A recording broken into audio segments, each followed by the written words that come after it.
बाकी तुम लोग तो रेगुलर रहते हो। प्रभजोत आ गई क्या? प्रभजोत नहीं आई ना? मैम हाँ मैम शायद सर ने कहा था कि टाइम चेंज होगा क्लास का, तो टाइम चेंज तो हुआ नहीं। कौन सा टाइम चेंज होगा मुस्कान? क्लास का, क्लासेस का अरे ये हो वाली। तो क्या, हो तो क्या? वो ड्यूरेशन कम की बात हुई थी। 15 मिनट का 15 मिनट्स कम हो गए ना। मैम गैप तो फिर भी 15 मिनट का है फिर। हाँ बेटा ये वाला तो सेम है, बस ये होगा कि 9:45 की बजाय अब तुम्हारा 9:15 जो है लेक्चर ओवर हो जाएगा। बट मेरे केस में हो सकता है थोड़ा सा वैसे ही रहे, ठीक है? नहीं मैं भी वैसे छोड़ ही देती हूँ टाइम पे। डेट क्या आज बताना थोड़ा मेरे को। 19 जून। 19। ठीक है बेटा।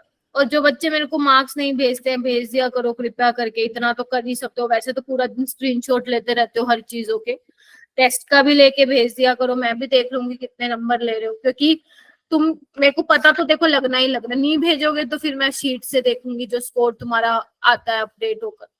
और मैम शीट में चीज भी हो सकता है, इसलिए स्क्रीनशॉट ही भेज देते। कोई नहीं, भेज दिया करो।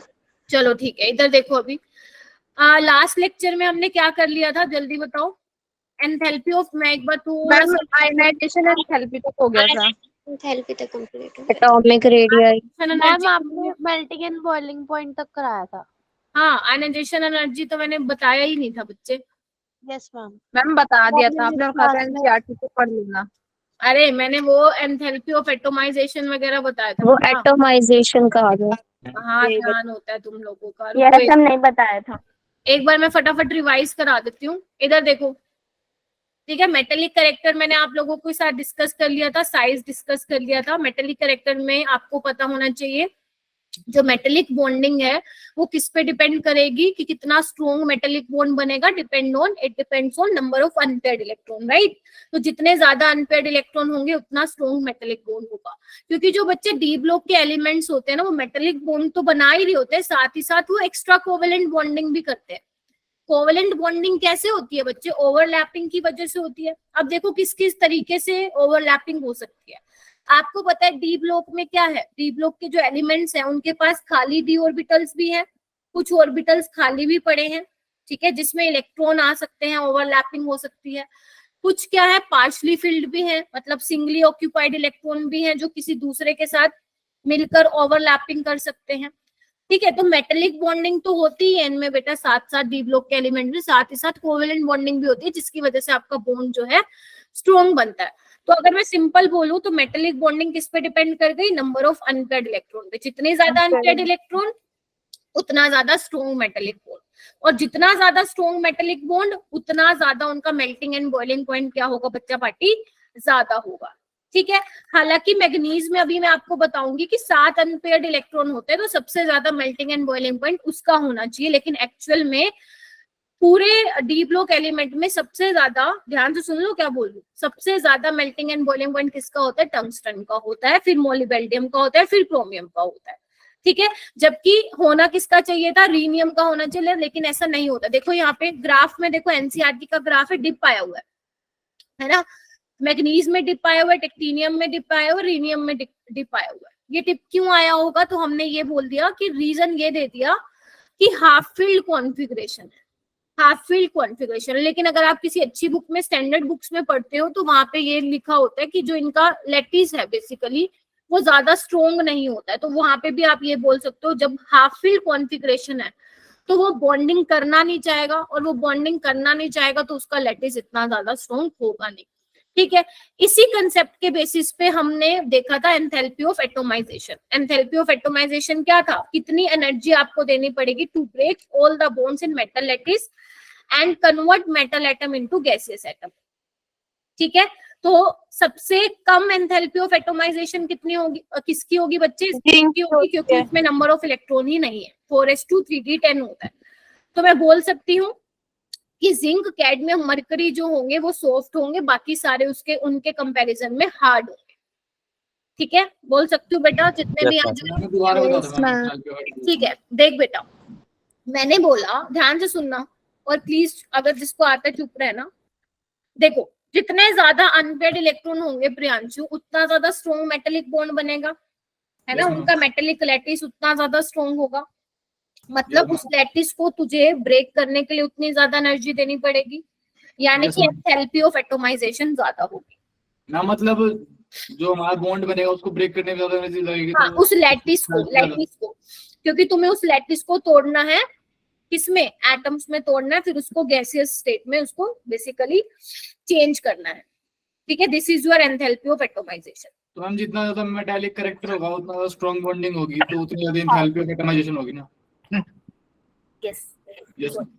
उसके बाद जिंक की मैंने क्या बोली, सबसे कम है, क्योंकि जिंक में अनपेयर्ड इलेक्ट्रॉन ही नहीं है, और जब अनपेयर्ड इलेक्ट्रॉन ही नहीं है तो फिर वो मेटेलिक बॉन्डिंग करना चाहेगा क्या, नहीं करना चाहेगा। तो यही मैं बोल रही हूँ कि जिंक, कैडमियम, मरकरी जो होते हैं सॉफ्ट होते हैं, और जो बाकी होते हैं डी ब्लॉक के उसके कंपैरिजन में हार्ड होते हैं। ठीक है, उसके बाद ना आपके एनसीईआरटी में ना एक लाइन लिखी होगी बेटा, अगर किसी ने एनसीईआरटी कोई पढ़ के आया तो ये वाली लाइन जो मैंने स्टार बना के लिखी है, यस मैम। ये जो 4D और 5D सीरीज होते हैं उनमें फ्रीक्वेंट मेटल मेटल बॉन्डिंग होती है।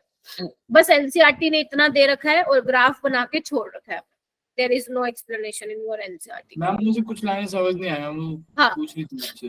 हाँ, पूछ NCERT लेना, क्लास के बाद पूछ लियो बेटा, बता दूंगी। ठीक है, तो बेटा 4D और 5D सीरीज में मोर फ्रीक्वेंट मेटल मेटल बॉन्डिंग होने का क्या मतलब है, थोड़ा सोचोगे। अगर देखो मैं बात करूं यहाँ पे 3D 4D 5D सीरीज की, अगर मैं सिंपल फंडा बताऊं तो मैं ज्यादा एनसीईआरटी की लाइंस की तरफ ना लेके जाऊं, आपको पता है down the group metallic character बढ़ता है। Yes ma'am. Yes ma'am. ठीक है, मेटेलिक कैरेक्टर बढ़ेगा तो मेटेलिक बॉन्डिंग भी बढ़ेगी, सोच सकते हैं ना।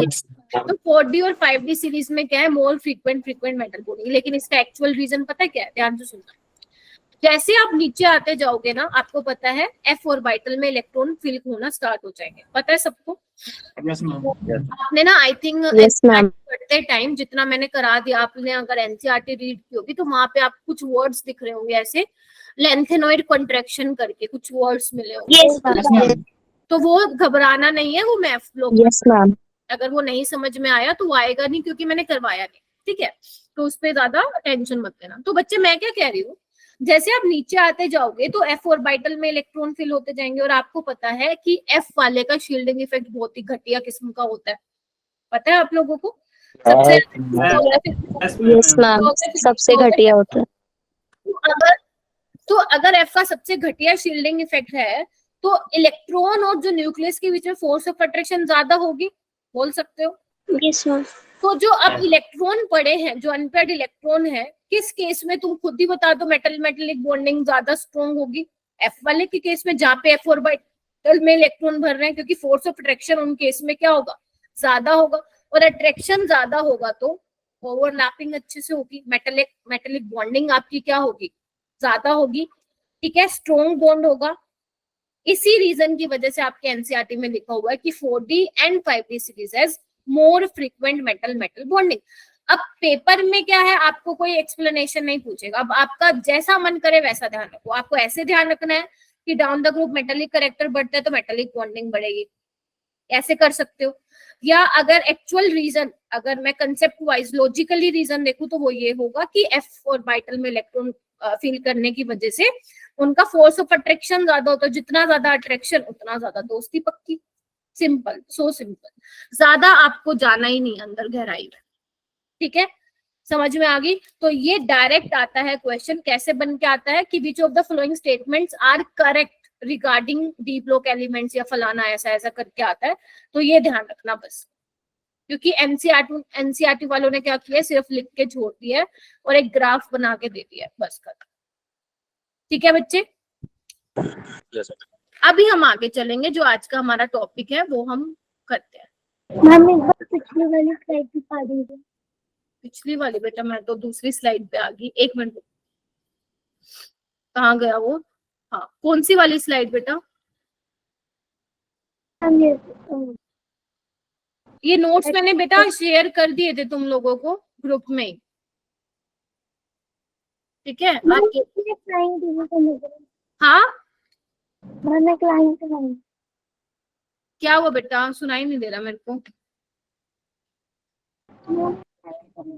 उसके पास टाइम नहीं है करने का। किस चीज का टाइम नहीं है भाई, बड़े बिजी हो तुम। नोट्स बनाना है। चलो ठीक है, ये कुछ बेसिक क्वेश्चन है, जल्दी जल्दी अपना कॉन्फिडेंस बूस्ट अप करो और मुझे ये करके दिखाओ जल्दी, फिर मैं आगे चलती हूँ। Ma'am B option. पहले ही बता दो। सी।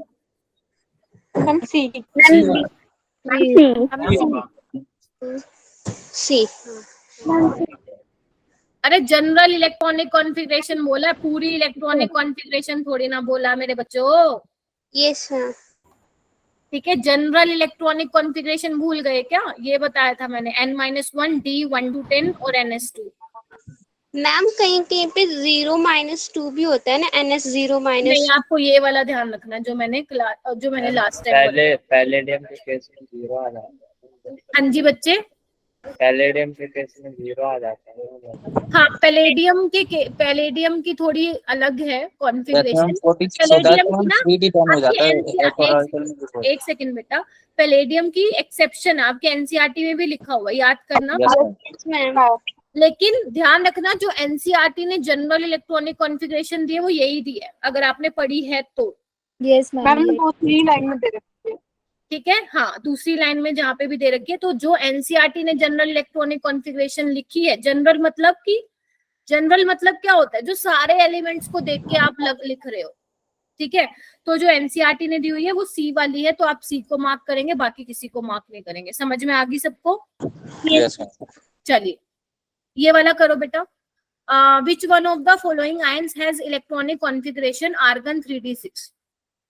5 सेकंड में आंसर आना चाहिए ऐसे क्वेश्चन का। Ma'am iron. Ma'am A. Iron. चार्टर मैम निकल 3+। मैम इसका डी होगा, CO3। मैम डी होगा इसका। DSCO कोबाल्ट 3+ मैम डी है। कोबाल्ट। भाई मैं तो सोच रही इजी क्वेश्चन लगेंगे, लेकिन तुम तो कबाड़ा कर रहे हो। इधर देखना, कोबाल्ट का क्या होता है? 27 होता है ना। अब क्यों डी बोल रहे हो? ठीक है, तो आर्गन 18 होता है, 4s2 3d7 होता है ना। कोबाल्ट 3+ का मतलब क्या है? 2 इलेक्ट्रॉन यहाँ से जाएंगे 4s से और 3d6 बचेगा। अरे क्या कर रहे हो बेटा, ऐसे मत करो। निकल का 28 होता है, मैग्नीज का 25 होता है और आयरन का 26 होता है। और दिया भी हुआ है, लो मैं तो क्या ही लिख रही हूँ, दिया भी हुआ है। मैम इनको बोलो हैंड रेज करेंगे, पहले आंसर नहीं बताएंगे। Yes ma'am. हाँ भाई हैंड रेज कर लेना, मैं भी ये कहने वाली थी। Which of the following element does not belong to first, 5 ही क्वेश्चन है बस। Which of the following does not belong to first transition series? Mamta बेटा पहले नहीं बताना, पहले नहीं बताना। सुहानी खेरा,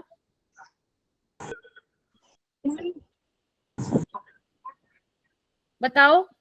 सी ऑप्शन में। प्रथम आज आपका फर्स्ट लेक्चर है बेटा। Yes ma'am. तुमने मेरे को बताया ही नहीं मैम, मैं नया हूँ क्लास में, मुझे इंट्रोड्यूस तो कराओ। आपने अभी ज्वाइन किया बनती या किसी और बैच से ट्रांसफर हुए हो आप? मैम अभी ज्वाइन किया। अभी ज्वाइन किया है, फिर ओके। तो अभी बच्चे डी ब्लॉक स्टार्ट ही हुआ है, बस एक ही लेक्चर हुआ है, तो उसको तो आप Yes, मेरे ma'am. साथ साथ कर लो, राइट। और जो बाकी चैप्टर्स आपके रह गए हैं वो वीडियो रिकॉर्डिंग से कवर करना है। बाकी डाउट सॉल्विंग ग्रुप भी है, आपको ये बच्चे लिंक दे देंगे, आप उसमें भी ऐड हो जाना बेटा। Okay ma'am. ठीक है मैम इसका आंसर बताऊं? हाँ बता दे बेटा। मैम इसका एजी होगा सिल्वर। ठीक है, सिल्वर होगा। सिल्वर आपका क्या है? कॉपर के नीचे आता है। ठीक है, सेकंड बॉडी सीरीज। सीरीज है। उसके बाद ये वाला ध्यान से पढ़ना।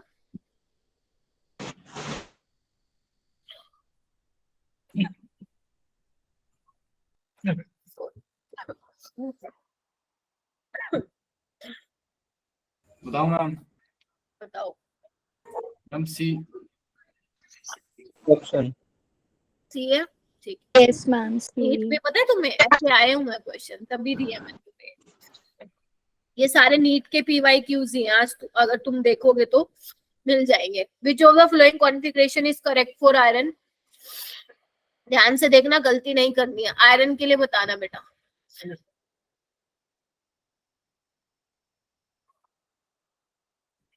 मैं बता दूं? Ma'am B option. बी होगा इसका। ठीक है, आई नो आता है तुम लोगों को। तो ये पहले लेक्चर के से रिलेटेड था थोड़ा। अभी आ जाओ, जो आज हम पढ़ने जाते हैं वो है आयनाइजेशन एनर्जी। ठीक है, अच्छा, आयनाइजेशन एनर्जी को बेटा आप लोग डिटेल में पढ़ते हैं अपने पीरियोडिक क्लासिफिकेशन वाले चैप्टर में। जिंदगी में हैंड रेस करने का आज तक क्या बोल रहे हो, फायदा ही नहीं। फायदा ही नहीं है। कोई नहीं बेटा, कोई नहीं, तू बस नीट में परफॉर्म करके दिखा, जो मेरे लिए वही होता है। ठीक है, ये क्या हुआ, अभी तो 30 स्टूडेंट्स थे, कहाँ गए बाकी 5 भाग गए क्या? चलो अटेंडेंस नहीं लगा। लगा क्वेश्चन पूछोगे आप इसके आगे। चलो इधर देखो, आयनाइजेशन एनर्जी को बेटा जो आप डिटेल में पढ़ते हो वो कहाँ पढ़ते हो आप? अपना क्या पीरियोडिक क्लासिफिकेशन में पढ़ते हो, राइट?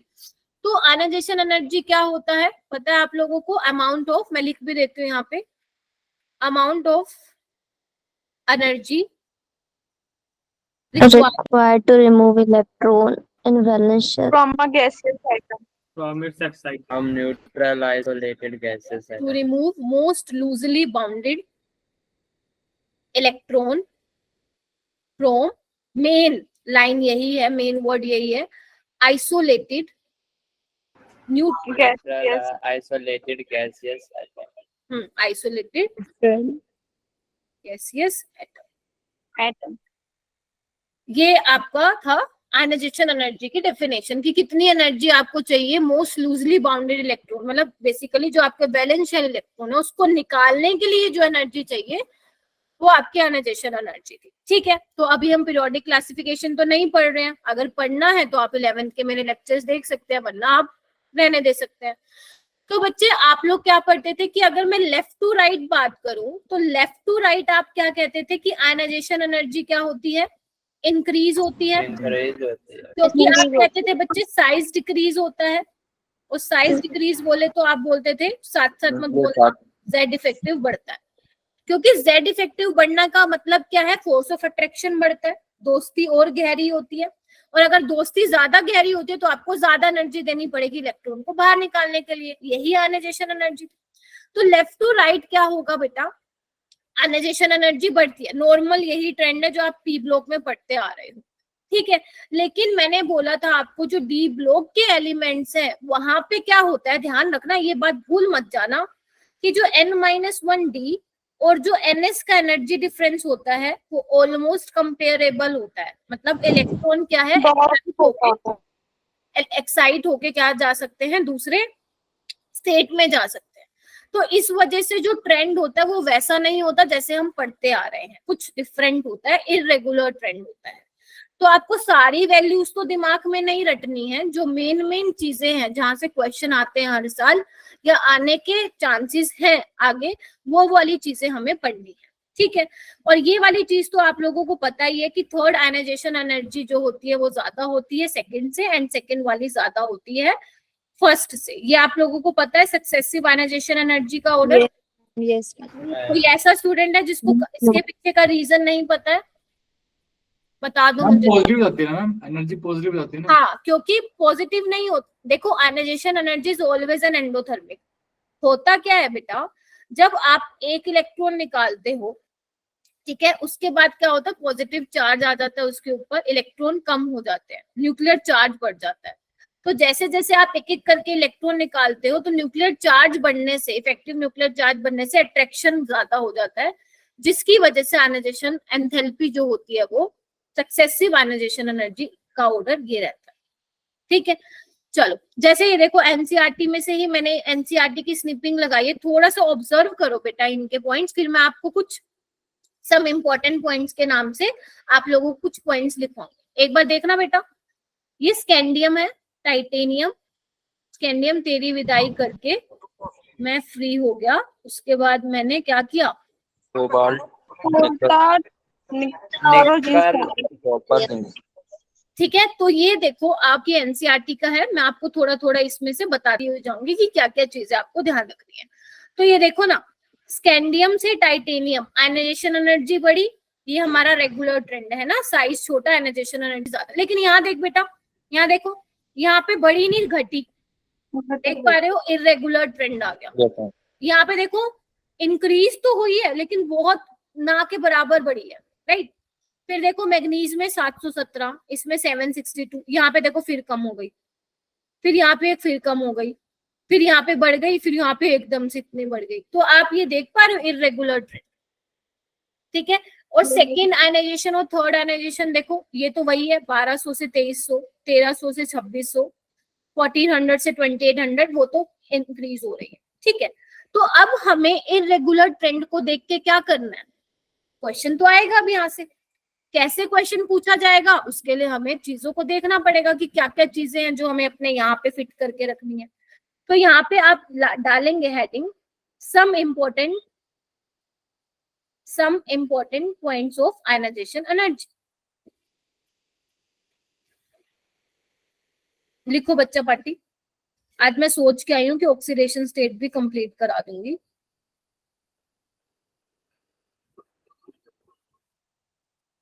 ठीक है, तो पहला पॉइंट लिखो बच्चे, chromium has low first ionisation energy. लिखिए, जो पॉइंट्स मैं बता रही हूँ सिर्फ आपको वही ध्यान रखना है, बाकी ज्यादा दिमाग नहीं लगाना। मैम ऑक्सीडेशन स्टेट से क्या हुआ? मैम ऑक्सीडेशन स्टेट के बाद तो चैप्टर ही खराब लगने लगता है ये। क्यों, क्या होता है उसमें? कुछ नहीं मैम होता। इतनी सारी एक्सेप्शन है ऑक्सीडेशन स्टेट में। बेटा पहले ये पढ़ लो, फिर देखेंगे कहाँ क्या करना है, ठीक है। तो पहला है क्रोमियम की फर्स्ट आयनाइजेशन एनर्जी कम होती है। मैम क्यों होता है ये भी हमें जानना है। तो हम क्या करेंगे बच्चे, जब आप पीरियोडिक क्लासिफिकेशन पढ़ते थे तो आपके टीचर ने आपको बताया होगा कि जब भी आयनाइजेशन एनर्जी के आप लोग क्वेश्चन करते हैं तो आप लोग क्या करेंगे, इलेक्ट्रॉनिक कॉन्फ़िगरेशन लिख लेंगे, राइट। तो क्रोमियम की इलेक्ट्रॉनिक कॉन्फ़िगरेशन देखना क्या होती है, आर्गन 18 4s1 3d5, यही होती है। Yes ma'am. ठीक है, तो एक बात देखो, जब मैं यहाँ से एक इलेक्ट्रॉन निकालूंगी तो क्या होगा, मेरी कॉन्फ़िगरेशन क्या हो जाएगी, आर्गन 18 हाफ यू स्टेबल हो जाएगी मैम। 4s0 3d5, यानी कि हाफ स्टेबल हो जाएगी। यही रीजन है कि क्रोमियम के केस में फर्स्ट आयनाइजेशन एनर्जी सिर्फ इतनी बड़ी है, 650 से 653, बस बहुत कम ही चेंज आया है। वो इसलिए चेंज कम आया है क्योंकि इसमें एक इलेक्ट्रॉन निकालते ही आपको हाफ फील्ड कॉन्फ़िगरेशन मिल रही है। क्या ये रीजन क्लियर है? हाँ बेटा, हाँ बोलो। मैम तो क्रोमियम की तो 4s1 3d5 होती है, तो वो अपोज नहीं करता है इसे, क्योंकि इसका तो एच हाफ फील्ड रहेगा तो ज्यादा स्टेबल नहीं होगा इसकी। हाँ, तो 3d5 ज्यादा स्टेबल हो गया ना बेटा। मैम 4s1 3d5 से 3d5 ज्यादा स्टेबल होगा। देखो यहाँ पे क्या है दीपक, इधर देख, 4s1 और 3d5, तो तुम बताओ कि 4s1 3d5 ज्यादा स्टेबल है या सिर्फ 3d5 ज्यादा स्टेबल है? मैम वही तो पूछ रहा हूँ मैम। हाँ तो देखो ना, यहाँ पे देखो मैम ध्यान से, 3d5 है क्योंकि वो डी ऑर्बिटल मैम जितने हाफ फील्ड ऑर्बिटल अगर फुल वो होते हैं ना और ऑल हेल्प उसमें तो मैम ज्यादा स्टेबल होता है बैक एंड हाँ फॉरवर्ड। कोई बात नहीं, मैं बाकियों का भी सुन लेती हूँ रीजन। हाँ सुंदर बोलो। देखो हमेशा एक पॉइंट ध्यान में रखना अपने, इधर देखो, सबसे ज्यादा स्टेबल होती है फुल्ली फील्ड वाली, ध्यान से सुन लो। फिर होती है हाफ फील्ड वाली, अगर मैं डी की बात करूं, फिर होती है जिसमें कोई इलेक्ट्रॉन नहीं है, ठीक है, ये भी मैं आगे आऊंगी। तो 4s1 3d5, एक बार बताओ, 4s खाली हो रहा है, होने दो ना उसको, एक इलेक्ट्रॉन है, निकालो उसको, फेंको उसको, और ये क्या होगी आपकी, आपको हाफ फील्ड कॉन्फ़िगरेशन मिल रही है, स्टेबल कॉन्फ़िगरेशन मिल रही है। यही रीजन है कि क्रोमियम की जो आयनाइजेशन एनर्जी है उसमें ज्यादा इंक्रीज नहीं हुआ है, सिर्फ 3 यूनिट का देखो इंक्रीज हुआ है। देखो 6 बड़ी तो है, नो डाउट बड़ी है, लेकिन ज्यादा नहीं चेंज हुआ है। तो पहला रीजन यही है, पहला पॉइंट यही है जो आपके एग्जाम में पूछा जाएगा कि why chromium has low first ionisation energy. हो जाएगा? हो जाएगा बेटा? हाँ, तो 4s1 3d5 से हाँ बोल बेटा, मनीषा बोल। मैम एक बार और बताना। बेटा 4s1 से एक इलेक्ट्रॉन निकालोगी तो 3d5 बन रहा है ना, हाफ फील्ड, तो इस वजह से आयनाइजेशन एनर्जी ज्यादा नहीं बढ़ी है, कम ही इंक्रीज हुआ है, क्योंकि एक इलेक्ट्रॉन निकालते ही तुम्हें क्या मिल गया है, हाफ फील्ड मिल रहा है। मैम ये स्टेबल होगा या क्रोमियम प्लस स्टेबल होगा। स्टेबिलिटी मिल रही है तो इलेक्ट्रॉन रिमूव करना बहुत डिफिकल्ट होता है, इसलिए वो बढ़ जाती है आयनाइजेशन एनर्जी। मैम CFT के अकॉर्डिंग 3D अगर मैम 3 इलेक्ट्रॉन होते हैं मैम वो भी स्टेबल होती है ज्यादा। हाँ होती है, बिल्कुल होती है। क्रोमियम+3 बहुत स्टेबल होता है, मैं अभी आगे चल के बताऊंगी। ठीक है, मैं क्या बता रही हूँ, तुम लोगों को ये समझ में आ रहा है कि मैं बता क्या रही हूँ?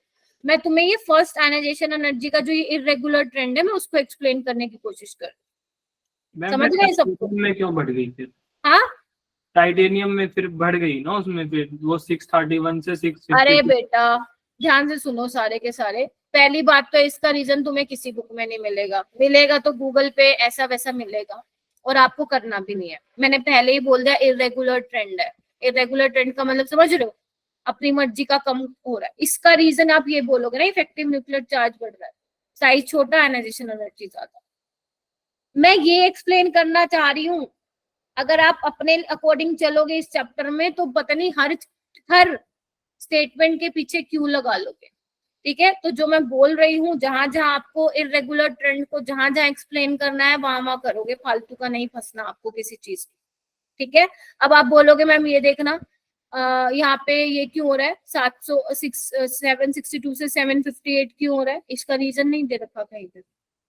समझ रहे हो, जो आपको करना है, जो आपके आने वाले पेपर में चांसेस है या पहले आ चुका है, मैं वो करना है। तो अभी क्या मैं मान सकती हूँ why chromium has low first ionisation energy? जल्दी बोलो। यस ठीक है, ओके। ऐसी मैं कॉपर की भी बोल सकती हूँ। कॉपर में क्या होता है, कॉपर में भी क्या होता है, Cu में क्या होता है 4s1 3d10 4s। हाँ, तो यहाँ पे आप क्या लिख सकते हो सेकंड पॉइंट कि chromium and copper acquire stable. लिखो सारे बच्चे एक एक पॉइंट जो मैं लिखवा रही हूँ। क्या हो गया, स्क्रीन स्टक हो गई क्या? Yes ma'am. अभी देखना। नो मैम, सही है। मैं आपने Acquire लिखा है वो stable आया concentration after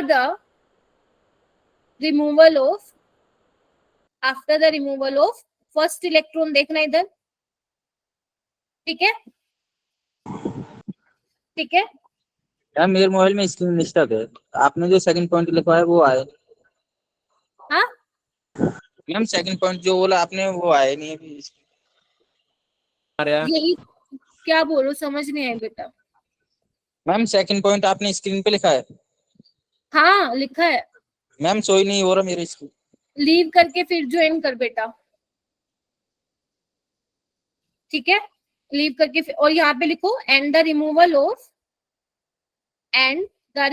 of second electron is quite difficult. बोलो हाँ या ना, समझ में आ गया? Yes ma'am. क्योंकि अब आपने एक इलेक्ट्रॉन निकाल के इसको स्टेबल बना दिया, अगर आप दूसरा इलेक्ट्रॉन अब निकालने जाओगे तो तगड़ी वाली एनर्जी चाहिएगी। तो ये 2 पॉइंट लिख लिए। चलो नेक्स्ट लिखो। मैम बैक स्लाइड दिखा दो। ये ले बेटा, बेटा इतना टाइम नहीं है, आज पता चला आयनाइजेशन एनर्जी खत्म हो गया बस, है ना। चलो फिर लिखो first ionisation energy of zinc is very high. देखना एक बार, जो मैंने टेबल लगाई है एनसीईआरटी की, दिख रहा है सबको 906। क्यों? क्योंकि जिंक की इलेक्ट्रॉनिक कॉन्फ़िगरेशन क्या है बेटा? फुल्ली फिल्ड होता है। Argon 3d10। ठीक है, फुल्ली फिल्ड है तो इलेक्ट्रॉन को निकाल पाना क्या होगा यहाँ से, डिफिकल्ट होगा। हाँ मुश्किल होगा। तो इस वजह से first ionisation energy of zinc is very high. Zinc ले लो, यहाँ पे मैं कैडमियम भी लिख देती हूँ और मरकरी भी लिख देती हूँ, ये ध्यान रखना। कितने पॉइंट हो गए जल्दी बोलो? 3 पॉइंट। फोर्थ पॉइंट लिखो सेकेंड आयनाइजेशन। अरे क्या हो रहा है, ये सारे पेन मेरे निकले जा रहे हैं। चलो ठीक है, फोर्थ पॉइंट लिखो। फोर्थ पॉइंट है सेकेंड आयनाइजेशन एनर्जी का क्या होगा। सेकेंड आयनाइजेशन एनर्जी में भी कुछ एक्सेप्शन है। लिखो बच्चे, सबसे पहले मैं बात करती हूँ वेनेडियम, क्रोमियम और मैग्नीशियम। ठीक है, अगर मैं बात करूं अपने नॉर्मल ट्रेंड की, तो अगर मैं एक्सपेक्टेड ऑर्डर लगाऊं सेकेंड आयनाइजेशन एनर्जी का, तो क्या ऑर्डर होगा? यही यस। आपको लेफ्ट राइट में होता है साइज इंक्रीज होता, सॉरी साइज डिक्रीज होता है, आयनाइजेशन एनर्जी बढ़ती है। बट एक्सपेक्टेड ऑर्डर क्या होगा, ओ सॉरी एक्चुअल ऑर्डर क्या होगा, यहाँ पे देखो एक्चुअल ऑर्डर क्या होगा बच्चा पार्टी, ये बेशक तुम यहाँ पे दिखाते हो तुम लोगों को, इधर देखना मैग्नीज और क्रोमियम की, इधर देखो देखो क्रोमियम की ज्यादा है, सेकंड होनी चाहिए मैग्नीज की, लेकिन किसकी ज्यादा है, क्रोमियम की ज्यादा है। रीजन देखे, चलो रीजन के लिए हमें क्या करना पड़ेगा, आई नो कुछ को पता होगा लेकिन मैम मैग्नीज की जो मतलब हाफ स्टेबल हुई थी वो हट गई होगी ना फिर, देखो देखो देखो हट इलेक्ट्रॉनिक, गई थी हम उसकी हाफ स्टेबल। इधर देखो एक बार, इधर देख बेटा, क्रोमियम और मैग्नीज की मैं लिख रही हूँ कॉन्फ़िगरेशन, इसकी क्या होगी 4s1 3d5, इसकी क्या होगी 4s2 3d5।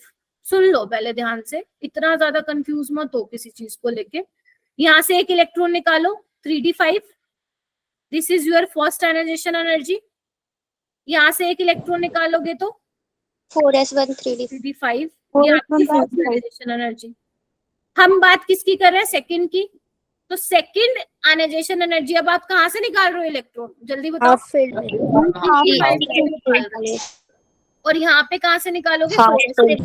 पे ज्यादा मुश्किल होगी, मैम क्रोमियम में ज्यादा मुश्किल होगी।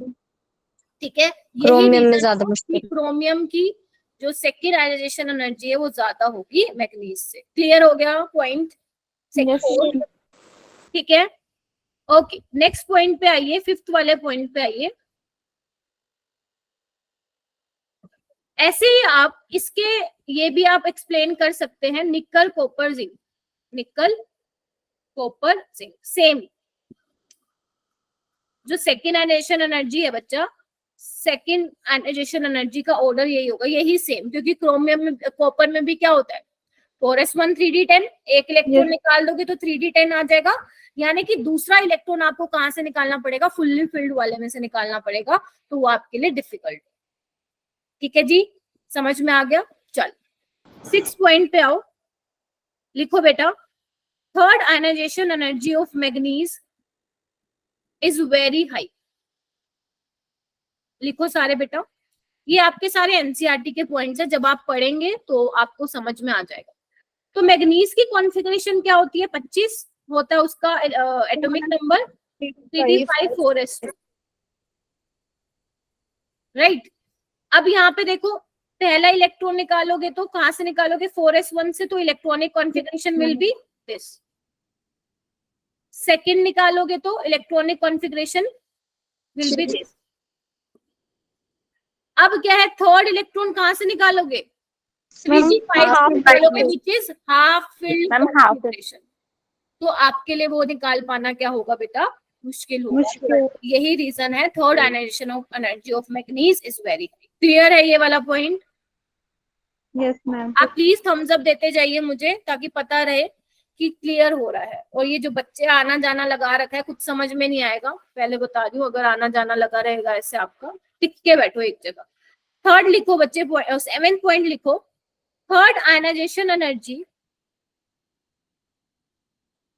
for change of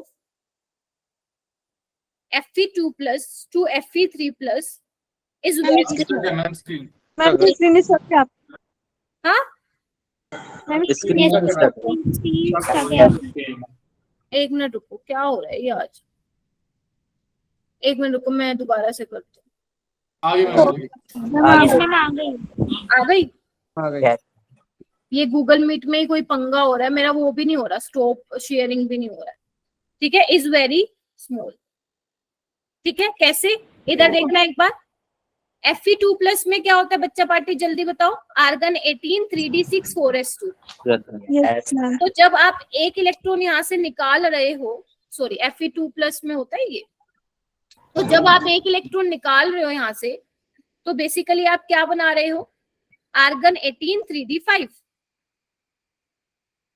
half field configuration. इस वजह से जो चेंज आ रहा है, मतलब जब Fe2+ से Fe3+ में बदल रहा है, तो थर्ड आयनाइजेशन में बहुत ज्यादा चेंज नहीं आ रहा, कम ही चेंज आ रहा है, क्योंकि एक इलेक्ट्रॉन निकालने के बाद क्या हो रहा है बच्चे, हाफ फील्ड कॉन्फ़िगरेशन मिल रही है। क्लियर है सभी को? Yes ma'am. ठीक है, तो ये आप कर लेंगे। ठीक है, उसके बाद यहाँ पे स्टार बना के लिखो, या एक काम करो 8 पॉइंट लिखो, सारे बच्चे लिखेंगे first ionisation energy of 5D series are higher than 3D और 4D series. First ionisation energy हमेशा ज्यादा होगी 3D और 5D सीरीज से। Can anyone explain this point? Just raise your hand.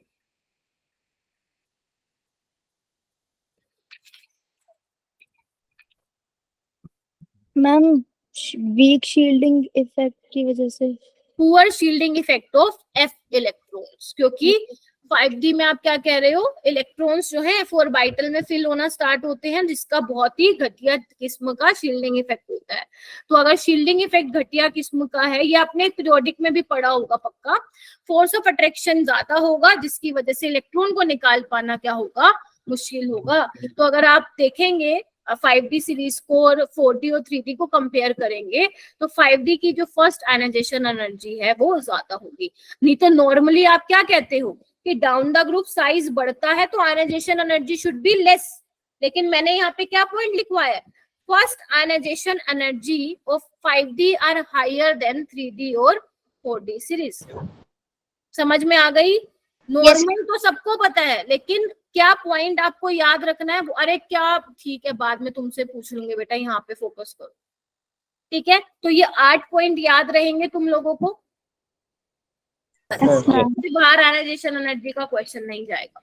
इसके बाद ये पढ़ो, नोट्स पढ़ो, नोट्स के बाद जो मैंने ये तुम लोगों को भाषण दिया है वो एनसीईआरटी से पढ़ो और क्वेश्चंस लगाओ, खत्म करा दे, ठीक है?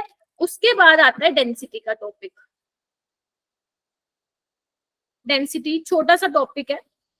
डेंसिटी क्या होता है बेटा? डेंसिटी क्या होता है? Density mass present Mass by volume. Mass by volume, mass by volume. मैं मेड का रीजन, हाँ, पुअर शील्डिंग इफेक्ट लिख लो यहाँ पे। अब जरूरी नहीं है कि मैं हर एक चीज लिखवाऊं, अपने आप लिख लिया करो फटाफट।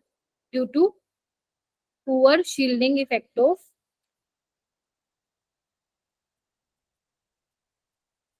F इलेक्ट्रॉन्स, ठीक है? चलो ओके, डेंसिटी होता है बच्चे मास बाय वॉल्यूम, ठीक है? तो अगर मैं बात करूं 3D सीरीज में स्कैंडियम से लेकर किसकी, कॉपर तक की, साइज क्या होता है? डिक्रीज होता है। डिक्रीज होता है। साइज डिक्रीज होने का क्या मतलब है? वॉल्यूम डिक्रीज हो रहा है, यस मैम, और अगर वॉल्यूम डिक्रीज हो रहा है तो मतलब डेंसिटी इंक्रीज हो रही है। डेंसिटी बढ़ रही है। पहला पॉइंट।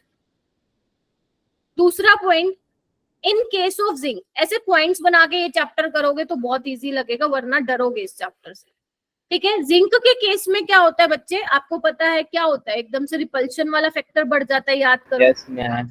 तो रिपल्शन वाला फैक्टर बढ़ने से वॉल्यूम मैं बोल सकती हूँ ज्यादा हो जाएगा, और वॉल्यूम अगर ज्यादा हो गया तो डेंसिटी कम हो जाएगी। तो अगर आपसे कोई पूछे 3D सीरीज में सबसे ज्यादा डेंसिटी किसकी होती है? कॉपर की।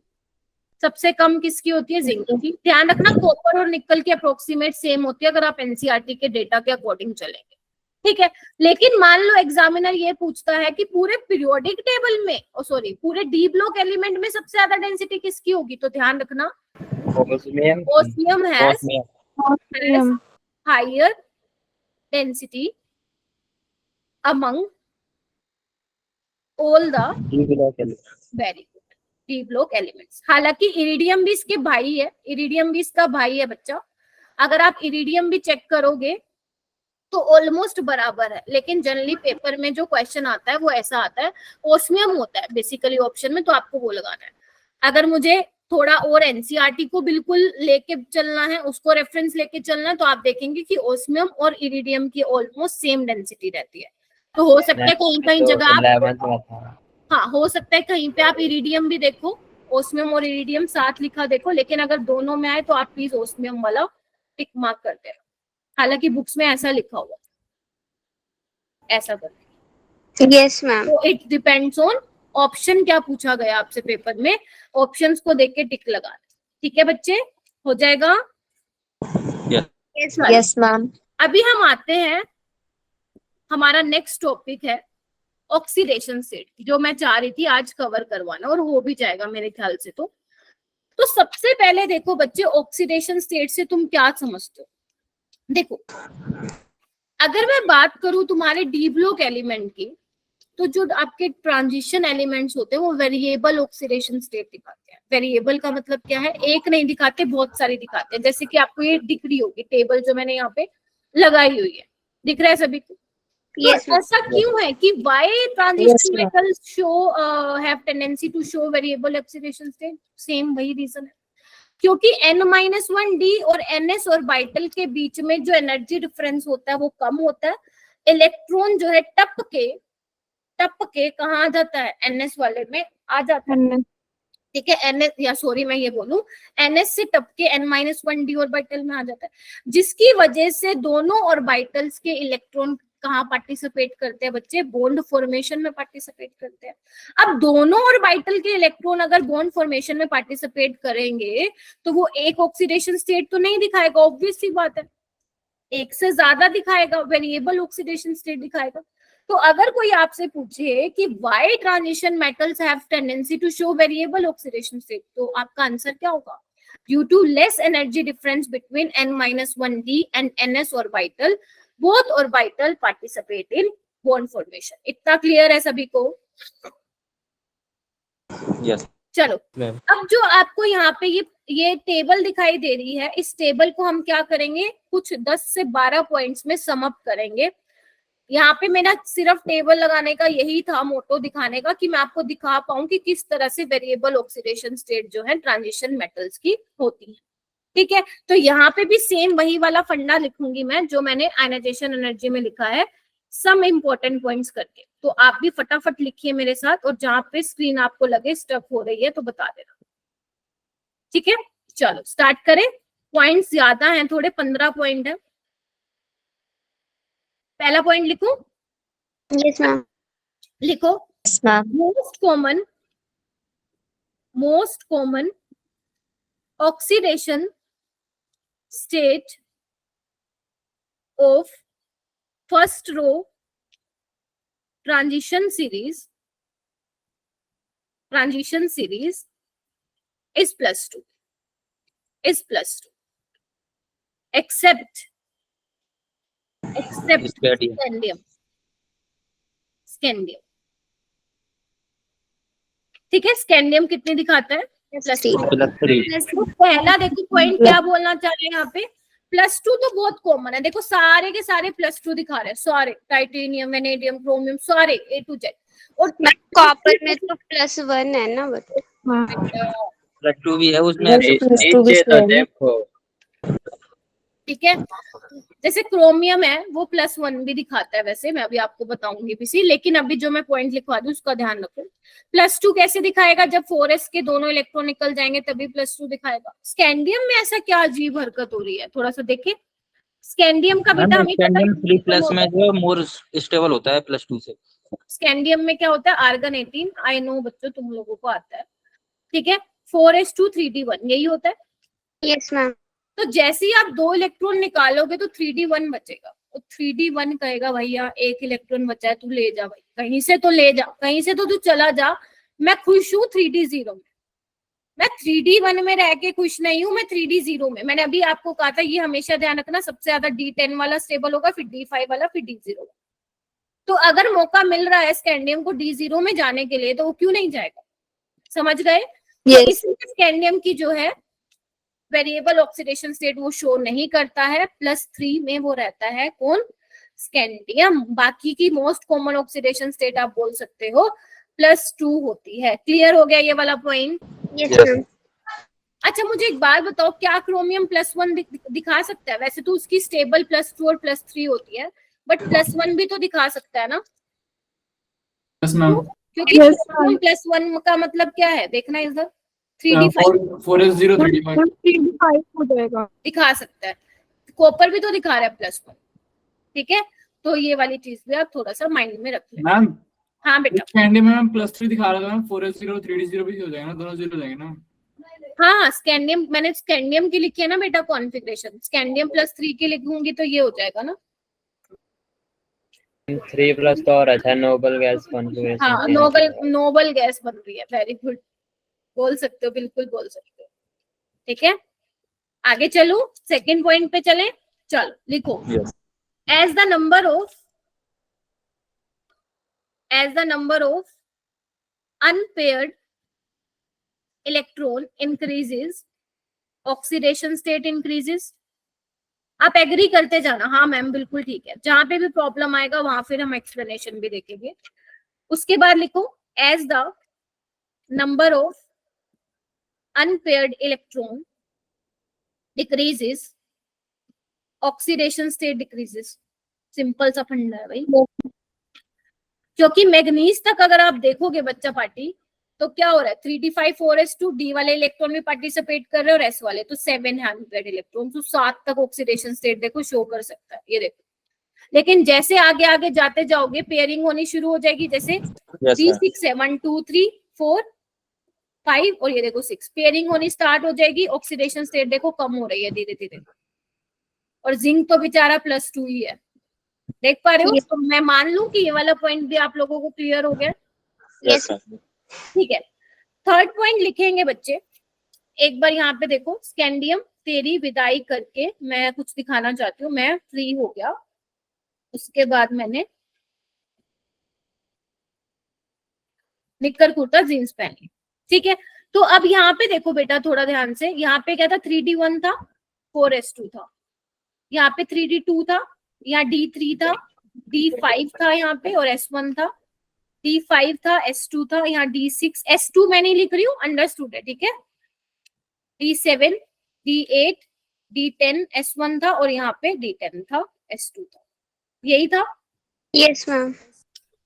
यही था, देखो यस मैम। यहाँ पे आप क्या लिख सकते हो, थर्ड पॉइंट में आप लिख लो, नंबर ऑफ ऑक्सीडेशन स्टेट, ये OS फिर बाद में मत पूछना मैम क्या था, number of oxidation state is equal to sum of S and D electron up to manganese. अगर आपको निकालनी है ऑक्सीडेशन स्टेट मैग्नीज तक, तो आपको क्या करना है, जो S में इलेक्ट्रॉन्स जितने आपने फिल किए हैं और जितने आपने D में फिल किए हैं, दोनों को क्या कर देंगे, ऐड कर देंगे, दोनों को क्या कर देंगे बच्चा पार्टी, ऐड। तो यानी कि मैं बोल सकती हूँ मैग्नीज में मैक्सिमम कितनी ऑक्सीडेशन स्टेट दिखेगी आपको, +2 +3 +4 +5 +6 +7 +7 बेटा गुंजन, मैग्नीज +7 तक दिखेगी। ठीक है, उसके बाद यहाँ पे आप पॉइंट बेटा विवेक एक बात बताओ, चलो इधर करके दिखाती हूँ थोड़ा सा, ये देखो मैग्नीज में क्या है, 3d5 4s2 लिखना एक बार इसको,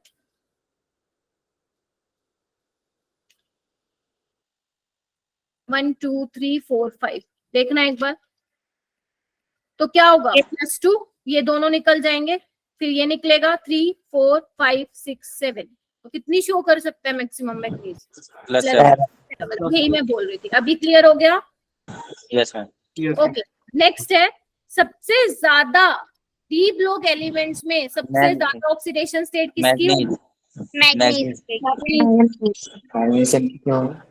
मैम डी ऑर्बिटल में +8 ऑस्मियम की होती है, लेकिन 3D सीरीज में मैग्नीज की होती है। हाँ, मैं पूरे डी ब्लॉक की बात कर रही हूँ, लिख दो यहाँ पे अमंग, ताकि कंफ्यूजन ना हो, among all D block element, ध्यान रखना ये बहुत पॉपुलर। मैम एक एलिमेंट और होता है, उसकी +8 होती है, इसकी होती है, उसकी होती होगी, एक मिनट मैम, एक मिनट आप मत बताओ। मैम मेरे को नाम याद था, अभी भूल गया। कोई बात नहीं, दीपक बताएगा ना। लिखो बच्चे, ऑस्मियम की सबसे ज्यादा ऑक्सीडेशन स्टेट होंगी, +8 तक जा सकता है। अगर मैं बात करूं 3D सीरीज में, तो क्या होगा आंसर, मैग्नीज होगा, +7 तक जा सकता है। ऐसे छोटे छोटे पॉइंट बनाओ। उसके बाद पॉइंट नंबर, एक काम करते इसी में लिख लो, लिखो बच्चा party, titanium 4 is more stable, ma'am ruthenium की होती है ना, इज मोर स्टेबल, लिखना एक बार point, is more stable than titanium 3 and titanium 2। क्यों होती है पता है ना? क्योंकि टाइटेनियम 4 में क्या होता है, D0 कॉन्फ़िगरेशन होती है। तो titanium 4 is more stable than titanium 3 and titanium 2। हो जाएगा। Yes ma'am. उसके बाद 4th पॉइंट लिखिए बेटा, इन ट्रांजिशन सीरीज लिखो बेटा, या सिंपल लिखो, इन ट्रांजिशन एलिमेंट्स सक्सेसिव एक मिनट रुकना,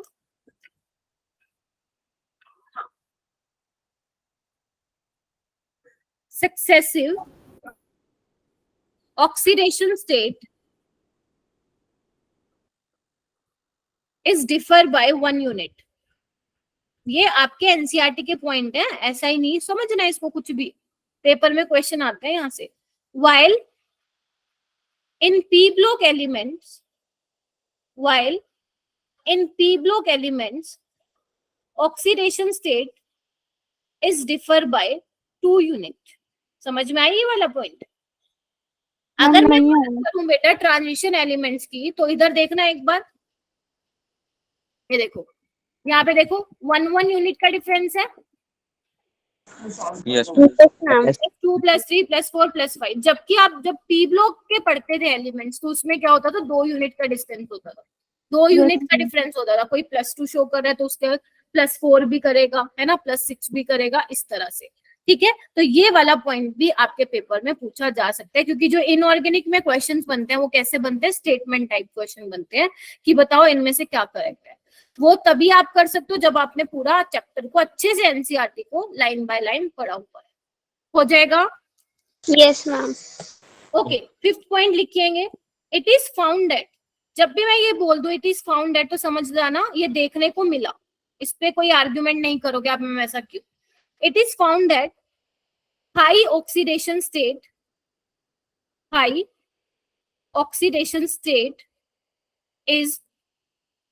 is stable for heavier elements, याद करो पी ब्लॉक में आप क्या पढ़ते थे कि down the group lower oxidation state ज्यादा स्टेबल होती थी due to inert pair effect, उसके पीछे प्रॉपर रीजन था। यहाँ पे क्या देखने को मिला डी ब्लॉक में कि जैसे आप 3D से 4D से 5D में जाओगे तो high oxidation state heavier elements के लिए क्या होती है, ज्यादा स्टेबल होती है। ठीक है, समझ गए? एग्जाम्पल लिखो, मोलिबेल्डियम tungsten is more stable than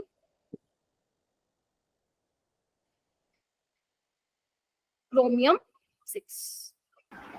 क्या लिखा मैंने कि जो ऑक्सीडेशन स्टेट है ना इनकी रोमन नंबर है। हाँ, यानी कि क्या बोल रही हूँ मैं कि जो मोलिबेल्डियम है और जो टंगस्टन है उनकी 6 वाली ऑक्सीडेशन स्टेट ज्यादा स्टेबल होगी बच्चे, किससे, क्रोमियम से।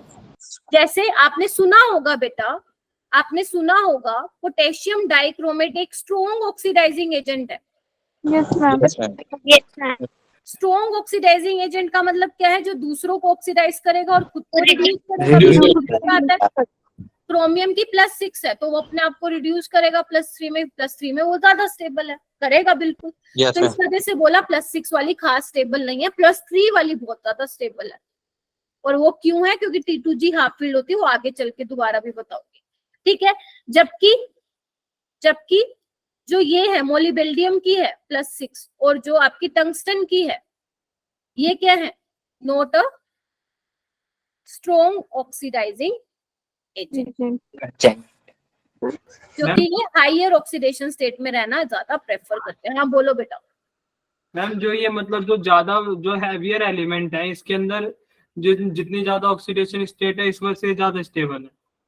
जो आपके हैवियर एलिमेंट्स है, एक्सपेरिमेंटली ये देखा गया कि हैवियर एलिमेंट्स जो हैं ज्यादा हाई ऑक्सीडेशन स्टेट में अपने आप को स्टेबल पाते हैं, ये बोल रही हूँ। ठीक है, चलिए 6th पॉइंट लिखिए। क्या आपको ब्लू कलर विजिबल है क्या, या मैं चेंज करूं? क्योंकि लिखिए, इफ द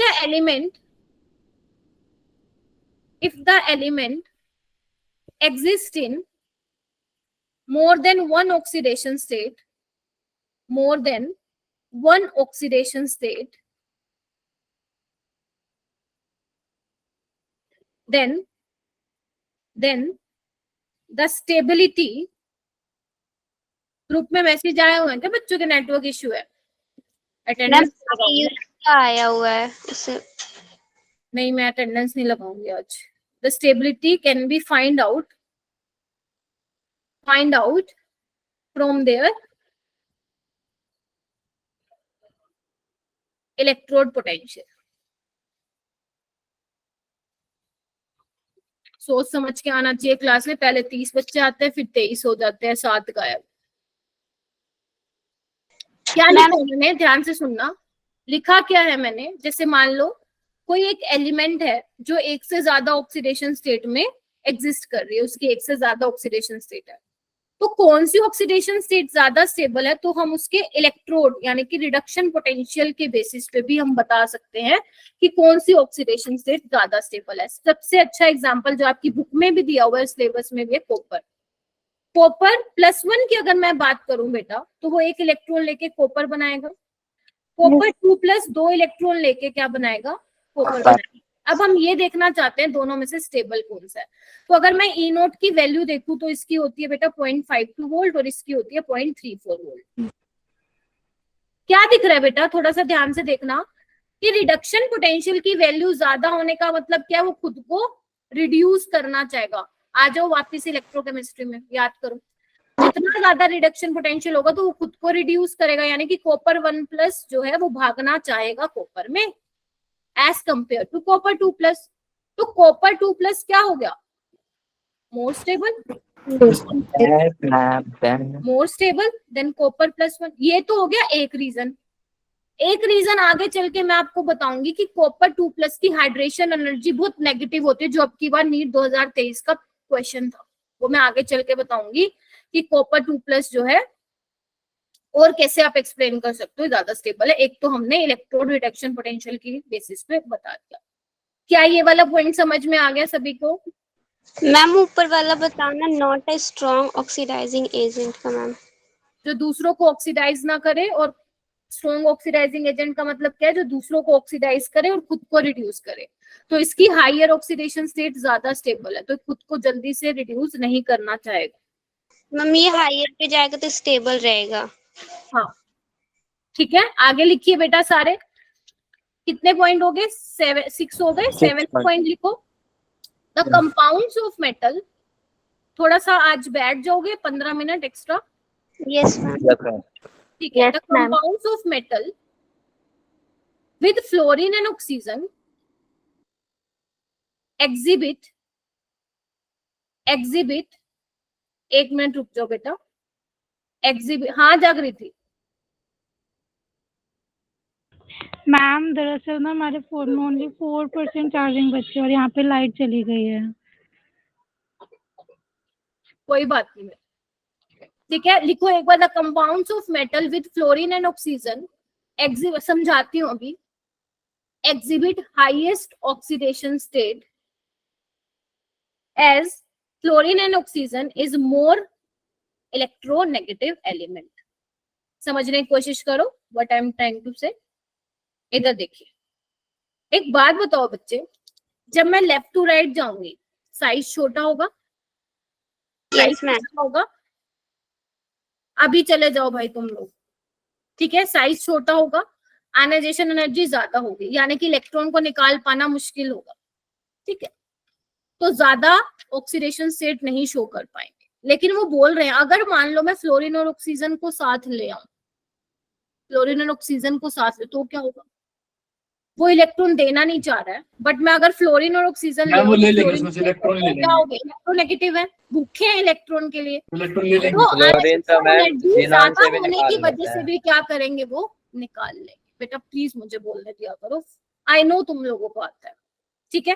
तो फ्लोरीन और ऑक्सीजन ज्यादा इलेक्ट्रोनेगेटिव एलिमेंट होने की वजह से जो भी कंपाउंड्स जो हैं, जो भी आपके ट्रांजिशन मेटल हैं, इसके साथ जो बॉन्ड बनाते हैं, वो हाईएस्ट ऑक्सीडेशन स्टेट जो है वो शो करते हैं, ठीक है। ओके, तो जैसे एग्जांपल देखो बच्चा पार्टी, VO2+, ये देखो ठीक है, ये वाला देखो, ये वाला देखो, ये वाला देखो। यहाँ पे क्या दिख रहा है? वेनेडियम की +5 ऑक्सीडेशन स्टेट है, दिख रहा है सबको? Yes ma'am. टाइटेनियम की क्या है? यहाँ पे कर लो, टाइटेनियम 2+ है क्या? हाँ, यहाँ पे टाइटेनियम की +4 है, +7 है और +6। देख पा रहे हो, जैसे ही उसने ऑक्सीजन के साथ बॉन्डिंग करी तो ऑक्सीडेशन स्टेट जो है हाईएस्ट, हाई ऑक्सीडेशन स्टेट भी क्या है देखने को मिल रही है। आप देख पा रहे हो बच्चे सभी के सभी? चलिए ठीक है, एक तो ये पॉइंट हो गया। थोड़ा सा बोरिंग ये चैप्टर, मुझे सच बताऊं मुझे बोरिंग इसलिए लगता है क्योंकि इसमें थ्योरी बहुत है, सारी थ्योरी है, लिखवाने की है। उसके बाद लिखो ऑक्सीजन स्टेबलाइज, लिखो बच्चे, ऑक्सीजन स्टेबलाइज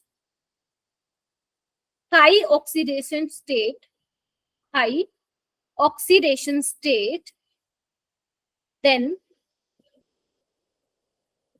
या लिखो even more than fluorine. Fluorine, why due to ability of, या लिखो due to ability to ma'am form, screen check आप नहीं क्लियर है screen. Due to ability to form multiple bond. अगर आपको याद हो, पता होना चाहिए कि फ्लोरीन क्या करता है? एक ही बॉन्ड बनाता है। ऑक्सीजन क्या बनाता है? मल्टीपल बॉन्ड बनाता है। तो मल्टीपल बॉन्ड बनाने की वजह से जो हाई ऑक्सीडेशन स्टेट है इन केस ऑफ ऑक्सीजन, हाँ, कोवैलेंसी वो ज्यादा स्टेबल होती है। जैसे मैं एग्जांपल बता दूं, एग्जांपल है MnF4। अगर मैं बात करूं मैग्नीज के हैलाइड्स की, तो देखो जब वो फ्लोरीन के साथ बनाता है तो सिर्फ उसकी मैक्सिमम +4 तक जाती है, जबकि इसमें देखो मैग्नीज में Mn2O7, यहाँ पे आप देखोगे तो मैग्नीज जो है +7 में है। देख पा रहे हो? मैग्नीज क्या है? इसमें टेट्राहेड्रल में है, इधर देखो, और ये भी क्या है? टेट्राहेड्रल है। इस तरह से लिंकेज होती है बच्चा, ये देखो, देख पा रहे हो सारे बच्चे? मल्टीपल बॉन्ड की एबिलिटी होने की वजह से जो ऑक्सीजन के साथ जो बॉन्ड बना रहे हैं मैग्नीज, वो ज्यादा स्टेबल होगा एज कंपेयर टू MnF4। आप खुद ही देख लो किसको तोड़ने के लिए ज्यादा एनर्जी चाहिए। MnF4 में तो मैम वो 4 होगा ना ऑक्सीडेशन स्टेट, +4। क्या?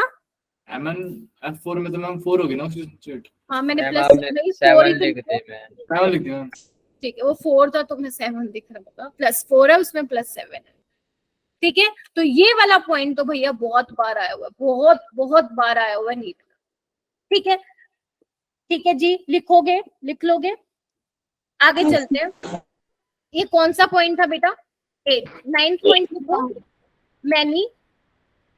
मैनी कॉपर 1 के जो कंपाउंड्स होते हैं वो अनस्टेबल होते हैं। ध्यान रखना, बहुत इंपॉर्टेंट पॉइंट लिखवा रही हूँ, अनस्टेबल होते हैं।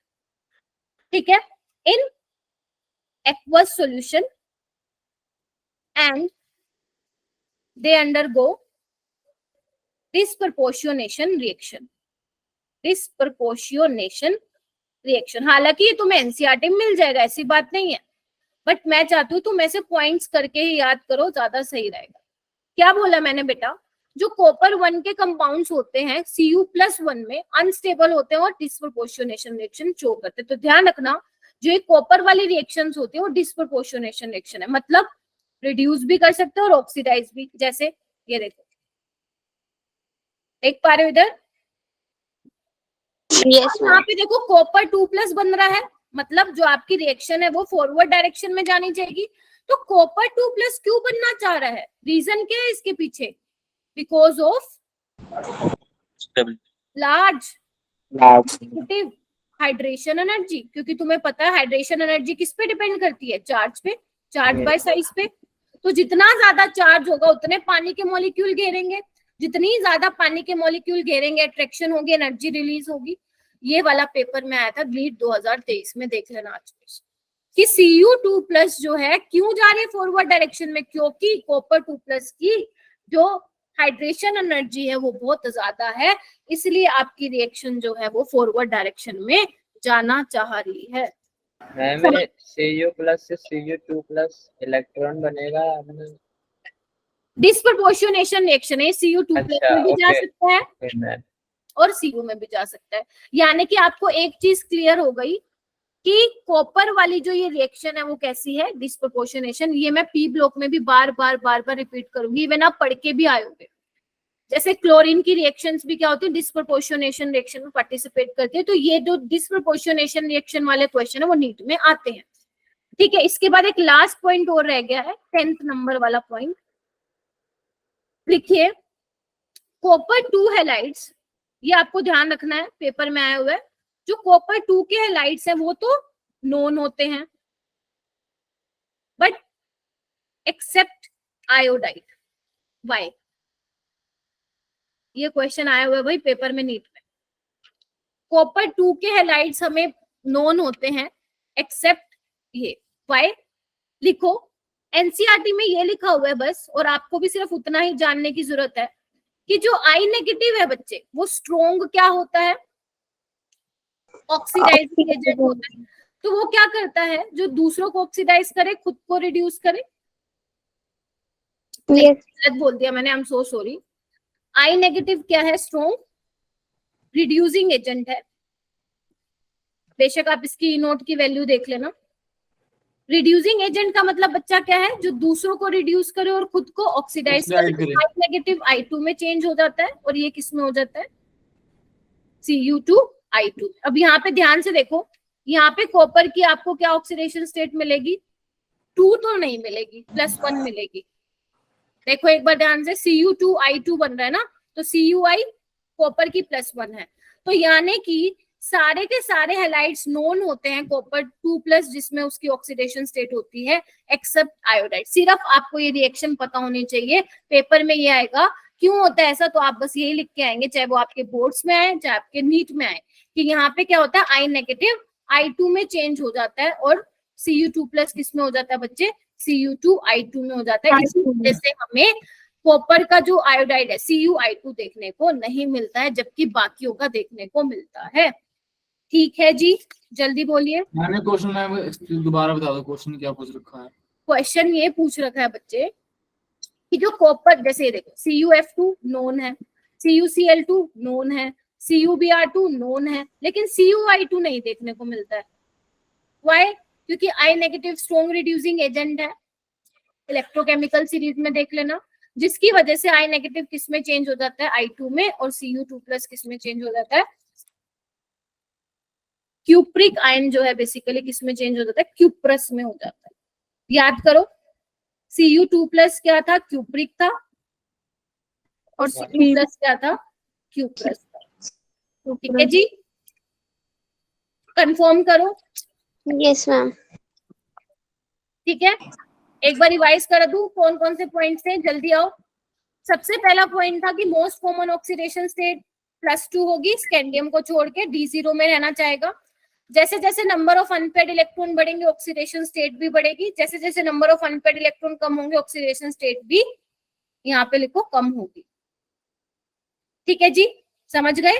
उसके बाद थर्ड वाला था कि अगर आपको मैग्नीज तक पता लगाना, ऑक्सीडेशन स्टेट कितनी मैक्सिमम शो कर सकता है, you have to do it, sum of S and D electron up to manganese. ठीक है, ओस्मियम की सबसे ज्यादा होगी पूरे D ब्लॉक में, टाइटेनियम 4 ज्यादा स्टेबल होगा टाइटेनियम 3 एंड टाइटेनियम 2 से। ट्रांजिशन एलिमेंट में जो सक्सेसिव ऑक्सीडेशन स्टेट है वो डिफर करेगी बाय 1 यूनिट, जबकि पी ब्लॉक में हम क्या करते हैं, डिफर बाय 2 यूनिट।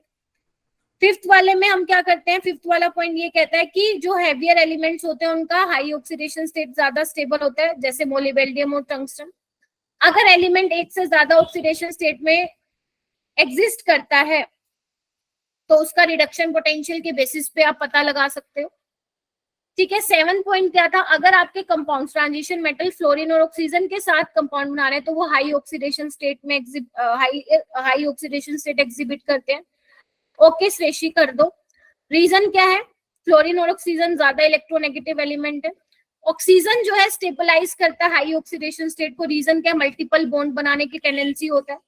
कॉपर वाले कंपाउंड्स क्या करते हैं, डिस्प्रपोर्शनेशन रिएक्शन शो करते हैं। कॉपर 2+ ज्यादा स्टेबल होता है कॉपर +1 से। नीट 2023 का क्वेश्चन है। रीजन क्या है? Larger negative hydration energy. Copper 2 के हैलाइड्स पता होते हैं, लेकिन CuI2 का कोई अता पता नहीं है, क्योंकि I negative strong reducing agent होने की वजह से अपने आप को किसमें चेंज कर लेता है? I2 में। और क्यूप्रिक जो है क्यूप्रस में चेंज हो जाता है। ठीक है, ये आपकी एनसीईआरटी की स्निपिंग है। इधर आओ, नजर मारो, ये देखो। अगर मैं हैलाइड्स की बात करूं, ये देखो, अगर मैं वेनेडियम की बात करूं तो वेनेडियम का देखो ये +5 तक शो कर पा रहा है। सिर्फ ये VF5 है जो +5 में मिल रहा है, देख पा रहे हो सारे। क्रोमियम हैलाइड्स 6 तक जा रहा है। Mn का ये मैं बता ही चुकी हूँ। Mn का MnF4 ही बना रहा है, उससे ज्यादा नहीं बना पा रहा। रीजन आपको पता है। ये देखो, जैसे जैसे आगे जाऊंगी कम होती जाएगी टेंडेंसी, क्योंकि जो अनपेड इलेक्ट्रॉन से पेयरिंग होनी शुरू हो गई है। सिर्फ आपको रट्टा नहीं मारना है, सिर्फ आपको जस्ट देखना है कि हो क्या रहा है। जैसे ये देखो, अगर मैं ऑक्साइड्स की बात करूं तो देखो V2O5, क्रोमियम में CrO3 जा रहा है, क्योंकि +6 में बिल्कुल एग्जिस्ट तो करता ही है। ये देखो, मैग्नीज की +7 तक जा रहे हैं, देख पा रहे हो सारे बच्चे। और जैसे जैसे आगे जाते जा रहे हो ऑक्सीडेशन स्टेट कम होती जा रही है, क्योंकि पेयरिंग होती जा रही है इलेक्ट्रॉन के बीच में। क्या ये समझ में आ गया बच्चा पार्टी? अब ये क्वेश्चन कर लेना, 1 2 3 4 4, बस 4 ही क्वेश्चन है, कर लेना इसको। तो ऑक्सीडेशन स्टेट जो है हमारा खत्म होता है। कल हम क्या करेंगे? मैग्नेटिक मूवमेंट, कलर पढ़ना है हमें, कैटालिटिक प्रॉपर्टीज, एलॉय फॉर्मेशन, ये हमें बेटा, और हाँ इलेक्ट्रोड पोटेंशियल के बारे में डिस्कस करना है। तो ये वाली सारी चीजें करनी है। तो मैंने जितना सोचा था आज मैंने उतना करवा दिया है। मेन आपको मैंने आज 2 ही टॉपिक कराए हैं, आयनाइजेशन एनर्जी का और ऑक्सीडेशन स्टेट का, और थोड़ा बहुत मैंने डेंसिटी के बारे में बताया, उससे ज्यादा मैंने नहीं कराया। अब जब आप, एक बार मैं आपको स्क्रीन शेयर करके दिखा रही हूँ बेटा, 1 मिनट दो मुझे।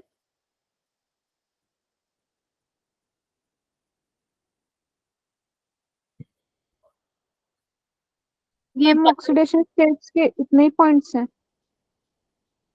किसने पूछा है?